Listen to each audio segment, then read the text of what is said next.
पहले तो जब हम जिस दिन प्रिपरेशन स्टार्ट करते हैं, हमारे दिमाग में एक थॉट आता है, हमको AIR 1 लाना है।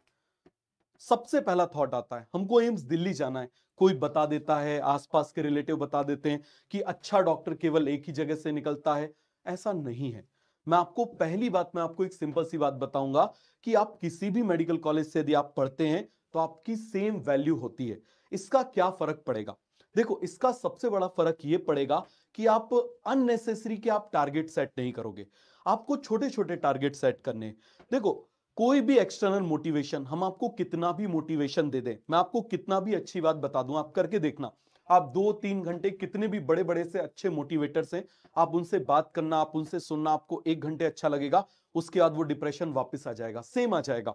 तो याद रखना, क्यों? क्योंकि एक्सटर्नल मोटिवेशन कभी वर्क करता ही नहीं है। हमेशा इंटरनल मोटिवेशन वर्क करता है। तो इंटरनल मोटिवेशन कहां से लाएं, कैसा होता है, कैसे आता है?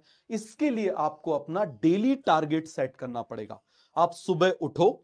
इस साल भी यदि आप देखोगे, जो स्टूडेंट्स रैंक लेकर आए हैं, आप देखिए कई सारे बच्चों के इंटरव्यू भी हैं, वो आपको दिखाएंगे सीधी बात। तो आपको क्या करना है, आप सुबह उठ के सिंपल सा आपको आज क्या क्या करना है जो एक्सेसिबल हो। यदि आप फिजिक्स में 10 क्वेश्चन कर पाते हो 2 घंटे में, जो आप टाइम देते हो, तो आप 10 क्वेश्चन का ही टारगेट बनाइए। ऐसा नहीं है कि आप 50 क्वेश्चन का टारगेट बनाए। अचीवेबल टारगेट बनाइए। सुबह उठ के आप उठते से ही टारगेट बनाइए और सोने से पहले आप उसमें टिक करिए। रात को सोने से पहले, रात को सोने से 1 घंटे पहले हमारा सबकॉन्शियस माइंड एक्टिवेट हो जाता है और सुबह उठने के 1 घंटे बाद तक सबकॉन्शियस माइंड एक्टिवेट होता है।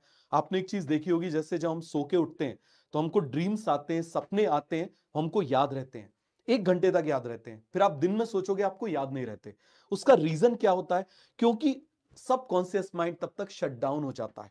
तो इसीलिए आप इस बात को समझिए। लेकिन वो जो भी हम देखते हैं वो हमारे दिन भर के बिहेवियर को कंट्रोल करता है। तो अब यदि आप रात को सोने से पहले आप यदि उस पर टिक मार्क करोगे, तो आप रात भर जब आप सोगे तो आप ये अचीवर बन के सोगे कि मैंने जो टारगेट बनाया था वो अचीव हो गया। उसके बाद जब आप सुबह उठोगे और जब उस ड्यूरेशन में आप अपना टारगेट सेट करोगे, तो आपके दिन भर आपके दिमाग में चीज रहेगी, मुझे कुछ टारगेट है, मुझे कुछ टारगेट है। This is called internal motivation.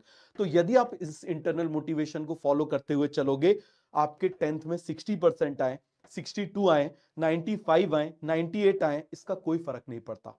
समझ में आ गया? इसका कोई फर्क नहीं पड़ता। जैसे मान लो, जैसे आईपीएल के मैचेस होते हैं, वनडे के मैचेस होते हैं, पिछले मैच में किसी ने अच्छा परफॉर्म किया, तो इसका मतलब ये नहीं कि वो अगले मैच में भी अच्छा परफॉर्म करेगा। ये उसका नया मैच है। इसी तरीके से 10th में आपने क्या किया, 10th में आपने क्या किया, इसका कोई बहुत ज्यादा फर्क यहां पर नहीं पड़ना। तो एक नई शुरुआत करिए। ठीक है, बस मैं आपको यही कहना चाहूंगा। बाकी बैच में आपको बहुत सारी चीजें धीरे धीरे सिखाएंगे। ये ऐसा नहीं कि सीधे आपको चम्मच से आपको खिला दिया, आप सिलेक्ट हो गए।